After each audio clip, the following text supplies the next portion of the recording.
Ringworm o karaniwang tinatawag sa Pilipinas na buni ay isang sakit sa balat na nagmumula sa fungi na nakatira sa ating balat, kuko, anit, buhok at iba pang bahagi ng katawan.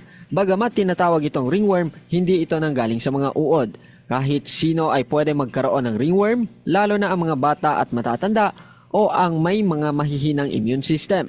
Hindi man komportable ang sintomas ng buni, pero mayroong mga home remedies at buni treatment na nakatutulong upang mabawasan ang mga sintomas.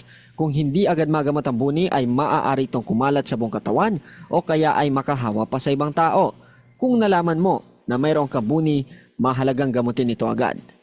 Hugasang mabuti, gumamit ng bawang, apple cider vinegar, aloe vera, coconut oil, turmeric, proper hygiene at magpalit lagi ng punda o bedsheet.